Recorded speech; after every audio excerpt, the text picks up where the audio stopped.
Bonjour, ici Ali Jalali de l'Université d'Ottawa avec le podcast consacré à la hanche, le pelvis et la moelle osseuse. Sur le slide numéro 2, on voit l'os iliaque. Il est composé de trois parties, ilium, pubis et ischium. Au niveau de l'ilium, on voit la crête iliaque, les quatre épines iliaques, antéro-supérieur, antéro-inférieur, postéro-supérieur et postéro-inférieur. Sur l'image à droite, on voit la fosse iliaque et la surface auriculaire qui est pour l'articulation sacro-iliaque. Notez bien aussi la présence d'une grande incisure ischiatique. Au niveau du pubis, on voit la crête pubienne et le tubercule pubien. Au niveau de l'ischium, notez bien la tuberosité ischiatique, l'épine ischiatique, la petite et grande incisure ischiatique. Notez bien sur l'image à gauche la présence de l'acétabulum, avec sa surface semilunaire, sa fosse et son incisure. L'os iliaque possède aussi un foramen obturé. Sur le slide numéro 3, on voit le fémur. Il possède deux extrémités ou épiphyse et un corps ou diaphyse. Sur son extrémité supérieure ou proximale, on voit la tête et fovea capitis. Le fémur possède aussi un col où on voit les foramen rétinaculaires. Notez bien aussi la présence de deux trochantères, le grand et le petit. Entre ces deux trochantères, sur la vue antérieure à gauche, vous voyez la ligne intertrochantérique.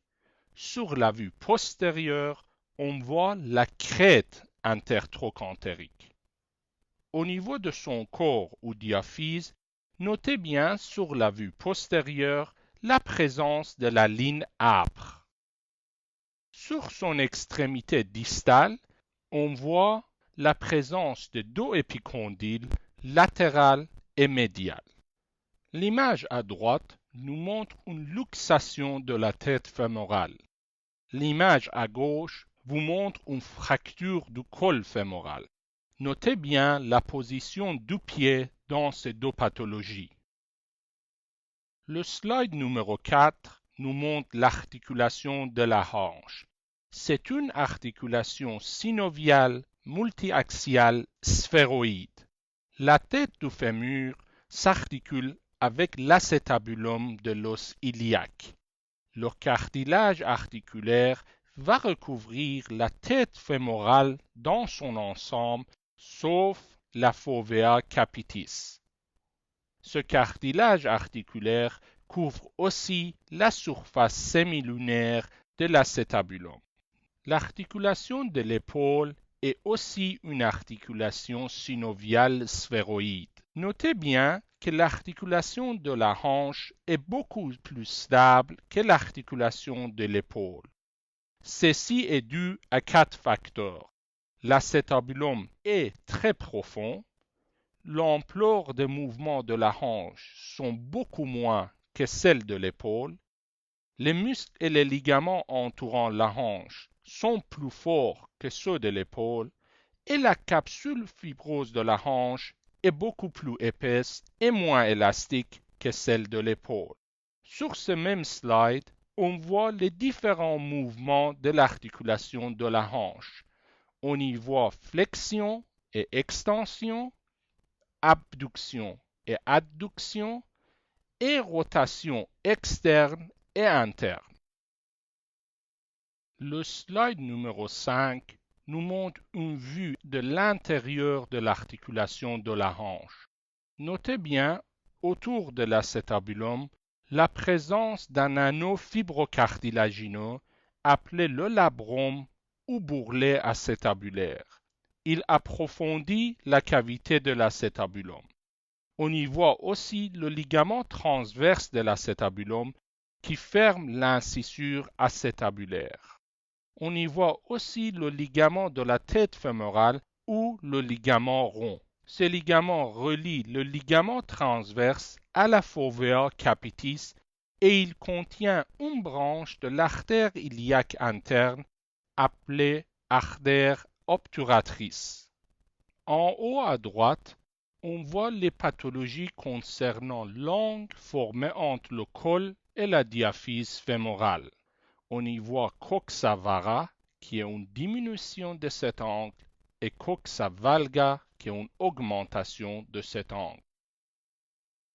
Le slide numéro 6 nous montre la capsule fibreuse de l'articulation de la hanche. Elle s'attache au bord de l'acétabulum et au ligament transverse.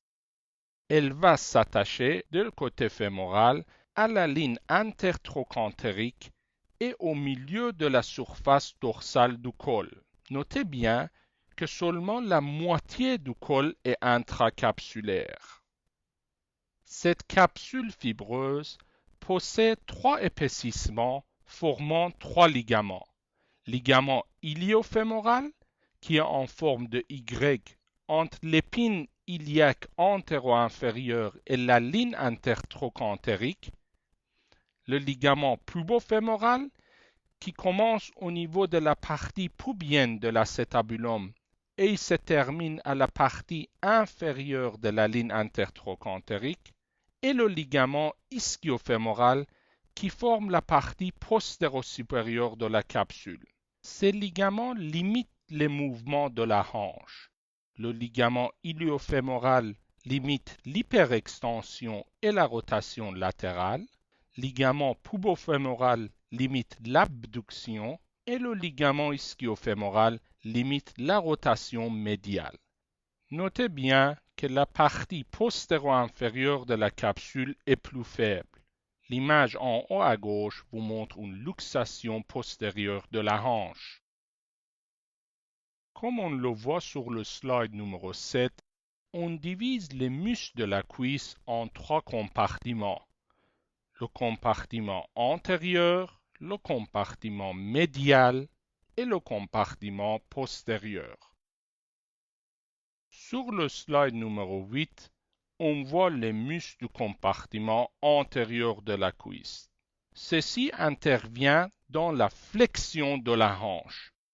Ces muscles sont ilioipsoas, sartorius et le droit fémoral qui fait partie du quadriceps fémoral.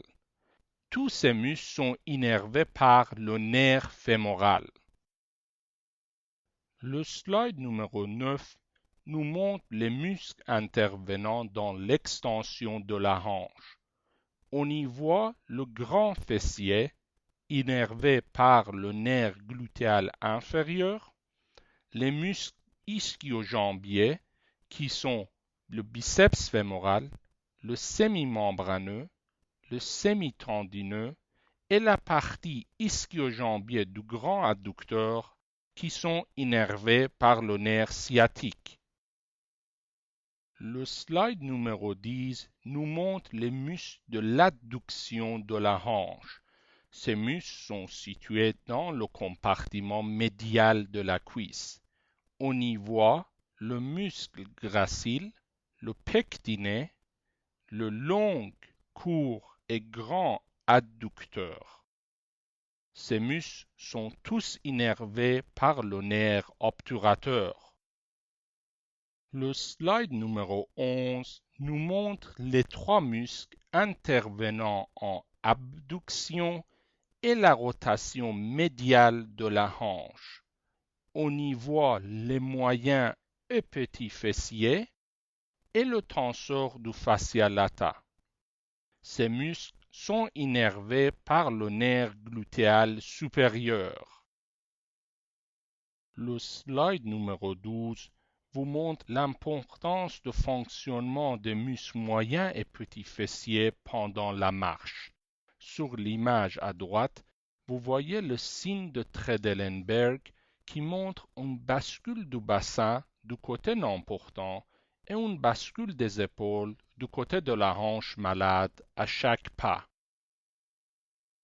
Le slide numéro 13 nous montre les muscles de la rotation latérale de la hanche.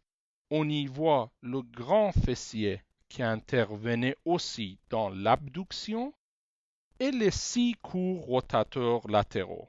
Ces muscles sont le piriforme, les obturateurs internes et externes, les jumeaux supérieurs et inférieurs et le carré fémoral. Sur le slide numéro 14, on voit la région fessier. Superficiellement, on voit le muscle grand fessier. En dessous, on voit les 6 courts rotateurs latéraux, sauf le muscle obturateur externe. Le muscle piriforme délimite 2 espaces, l'espace suprapiriforme, dans lequel le nerf et le vaisseau glutéaux supérieur sort, et l'espace infrapiriforme, dans lequel on voit l'émergence du nerf sciatique. Notez bien que le nerf glutéal supérieur innerve les muscles moyens et petits fessiers et le tensor du fascia lata. Le nerf sciatique innerve les muscles ischio-jambiers et se termine au 1/3 inférieur de la cuisse, se divisant en nerf tibial et nerf péronien commun. L'image en haut à gauche nous montre le site d'injection intramusculaire situé dans le cadran supérolatéral de la fesse. Le slide numéro 15 nous montre l'origine des nerfs sciatiques glutéal supérieur et glutéal inférieur au niveau du plexus sacré. Slide numéro 16 nous montre le triangle fémoral, situé à 1/3 supéromédial de la cuisse. Ses limites sont sa base, qui est formée par le ligament inguinal, son bord latéral, qui est formé par le bord médial du muscle sartorius, son bord médial, qui est formé par le long adducteur, sa plancher, formée par les 3 muscles, le long adducteur, le pectiné et le muscle ilioipsoas, et son toit, qui est formé par le fascia superficiel et profond. Sur le slide numéro 17, on voit le contenu du triangle fémoral. De l'extérieur vers l'intérieur, on voit le nerf fémoral qui se situe à l'extérieur de la gaine fémorale et est une branche du plexus lombaire, l'artère et veine fémorale qui se trouve dans la gaine fémorale et les nœuds inguinaux profonds. L'artère fémorale est une continuation de l'artère iliaque externe qui passe au milieu du ligament inguinal. Elle se dirige vers l'apex du triangle fémoral pour entrer dans le canal des adducteurs. La veine fémorale reçoit les tributaires de la veine fémorale profonde et de la grande veine saphène. Le slide numéro 18 nous montre le canal des adducteurs. Il se trouve dans l'un-tiers moyen du côté médial de la cuisse. Ses limites sont son toit, formé par le muscle sartorius, sa paroi latérale, limitée par le vaste médial, et sa plancher, formée par le long et grand adducteur. Ce canal commence à l'apex du triangle fémoral et se termine à l'hiatus du grand adducteur. Les contenus du canal des adducteurs sont l'artère et veine fémorale, le nerf du vaste médial et le nerf saphène. Sur le slide numéro 19, on voit les branches les plus importantes de l'artère fémorale au niveau de la cuisse. L'artère fémorale est une continuation de l'artère iliaque externe. L'artère fémorale profonde est la branche principale de l'artère fémorale. L'artère fémorale profonde donne deux branches, l'artère circonflexe fémorale latérale et l'artère circonflexe fémorale médiale. Notez bien comment l'artère circonflexe fémorale médiale se dirige pour participer à la vascularisation de la tête et du col fémoral. Le slide numéro 20 nous montre la vascularisation de la tête et du col fémoral.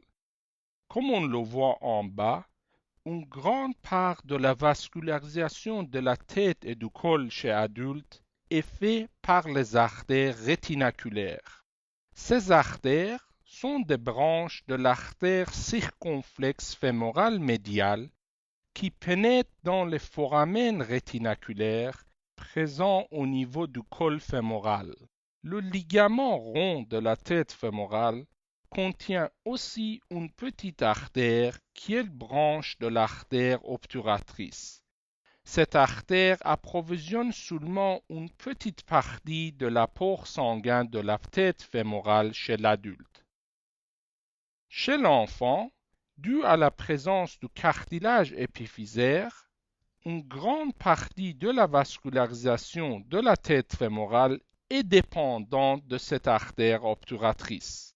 Cette différence dans la vascularisation explique pourquoi la nécrose vasculaire de la tête fémorale intervient chez l'adulte après la fracture du col et chez l'enfant après l'arthrite septique.